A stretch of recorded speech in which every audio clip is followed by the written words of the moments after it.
Welcome back to the shop. It was a nice morning this morning, so Catherine and I went and got some breakfast and then went down to the local flea market and did a little flea marketing, just shopping. I walked around and I came across two things that were interesting. One is this set of ignition pliers. And I never really did mention these, but if you look at my logo, it should be in the bottom left of this video, my mom had drawn those up, and Ben Mall had digitized it and sent me the file, which, you know, thank you, Ben. Again, I really appreciate that. But the reason that logo is the way that it is that my grandfather always carried a set of ignition pliers in his pocket. For always, you know, without fail, he had these pliers. So whenever I see a set, I pick them up, and I, you know, what I carry is, I carry a little, this is a Gerber Crucial. This is a handy knife, because I use a pocket knife more than I do the pliers. However, that suits me well. But this is, you know, I can't tell you how many times fishing or just random stuff, we always have to say, Grandpa Joe, let me borrow those pliers. So anyway, I feel compelled to pick these up. So that was neat find. And then I found this. This is actually not a 5/32 like some of the oddball socket or ratchets that I find, but this is actually a 1/4 inch, and it is a Craftsman. Hopefully you can see that. I've tried to improve the lighting in here as best I can, but well, anyway, you'll have to trust me if you can't see that. But this is a very interesting ratchet, and I want to clean this up and see if we can't get it functioning again. There's some rust in here, and right now it's not moving, so I think the first thing to do is take it to the wire wheel and see if we can't get some of the rust off of it, and then give the chance for some penetrating oil, some BP Blaster to get in there and free this up a little bit. So let's get started with that.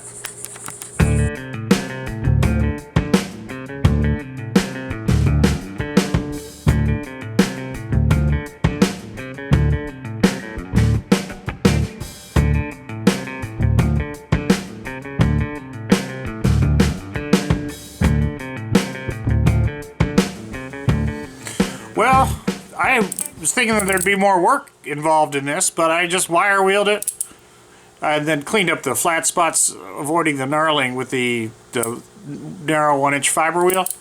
And this thing works great. There's nothing at all wrong with it. I was a little bit leery about it being rusty and the spring and the detent and all the stuff functioning, but it seems to work just fine, so that's not going to make for much of a video. So let's pack something else in here.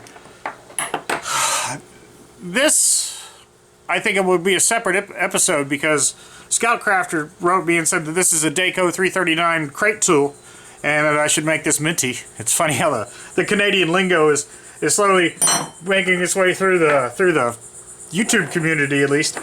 But also, we'll save this for another day. But these two hammers are sort of interesting to me. One, because this one's so filthy. I'm sort of interested to see how nice I can make it. And it's a Blue Point. I believe Blue Point is sort of an off-brand for Snap-on. Compothane could be a nice hammer. I think that we'll try cleaning this up, and then this little hammer. This is just cute, and I find that little hammers are very useful. And typically in my channel, you'll see me use this all the time. This is an old Stanley. I don't know what this one is, but I'm sorry, I'm trying to zoom in here so you can see it. But there's quite a difference between these, so I think this will be a fun one to restore. And I'm not really sure what I want to do with this one. I'll try to remain focused on this, and we'll just do 2 hammers with this one. And I'm going to take a page out of Scout Crafter's book and just use some hand soap on this. Let's take this over to the sink and hit it with some Gojo and see what kind of a difference that makes. Again, this is a Blue Point Compothane Unicast Dead Blow hammer, so bring it over there and get it.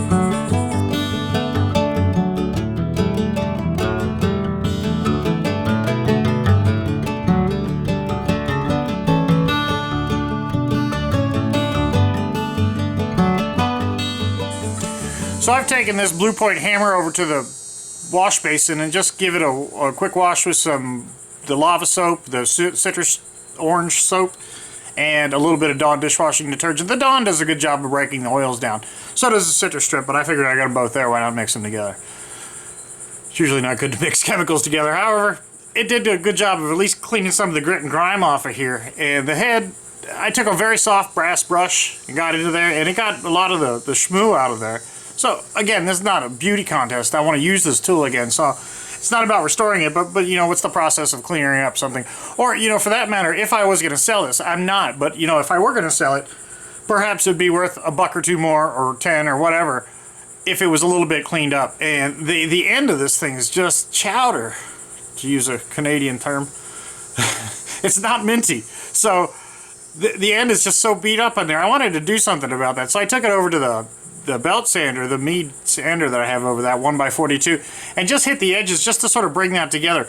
I don't know if this is like, you know, with metal, sometimes when it splits, if you don't drill a hole at the end and relieve the splitting, it will continue to migrate further in.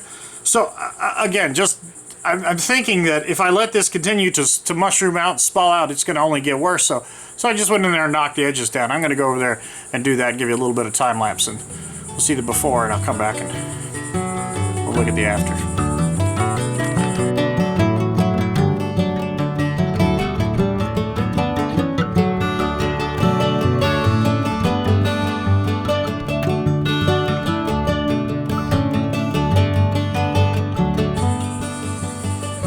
So there's the blue point polished up sanded up, where I took that same end and just ground it down. I don't know how much further down I could go before I would start to meet the void that's in here. As I understand it, the dead blow hammer has got some media in here. It's probably some steel shot or sand or something like that.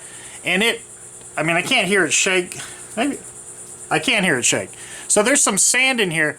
And if you could imagine, when you start to, this was going up and down, the sand would effectively go slower than gravity as you started to proceed downward. And then, if you could imagine, it's still in motion here, and then this face stops, and then the sand goes boom and hits down and sort of provides that second concussive force, and it provides it at nearly the same time that the hammer wants to rebound backwards. So instead of it bouncing back up and driving down again, it's going to hit, stop, the sand is going to sort of counteract that kickback, that rebound that's in there, and cause it to just dead blow.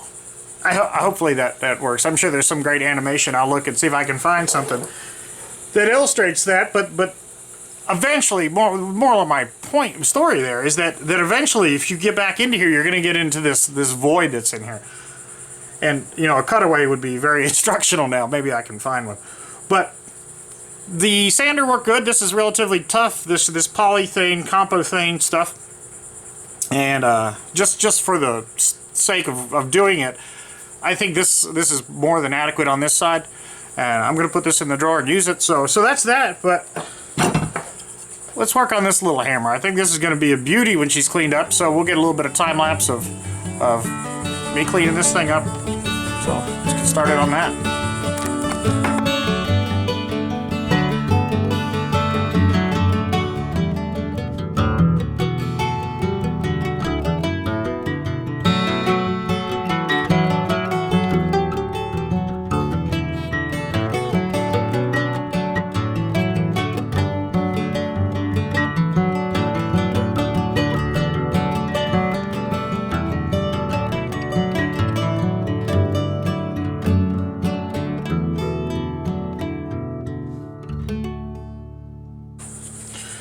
Well, you just saw a little bit of time lapse of me scraping this and then wiping this down in boiled linseed oil. And then I went outside with a barbecue grill lighter and burnt the rag that I used the linseed oil in.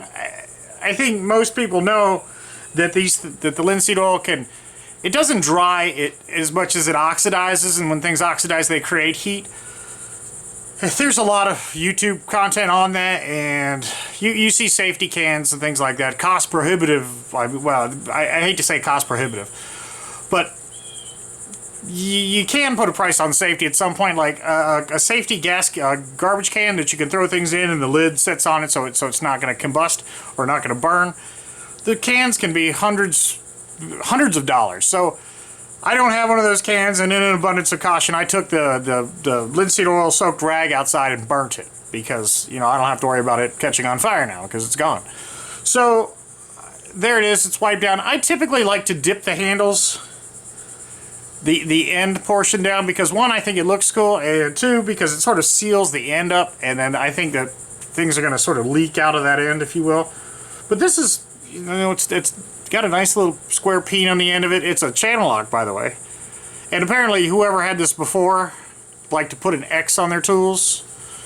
And the reason I say they put an X there, and then too much more than coincidence that they're both parts have an X on them.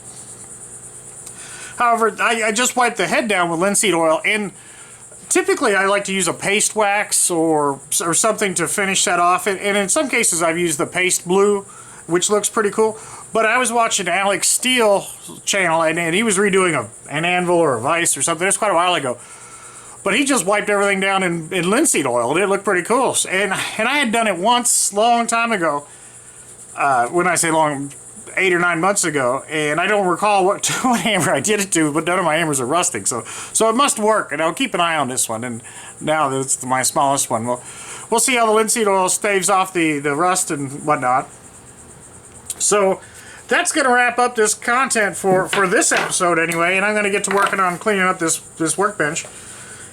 And I think it might be another week or two before I get any content up. At least when it comes to tools, because I've got to make another trip down south and get the rest of my stuff from there. So my drill press, parts washer, guitar, clothes, a lot of stuff like that. So I'll take it down there. Hopefully I don't have another trailer tire blowout like I did in the moving episode part 1. But so that's it. I hope y'all are having a good weekend.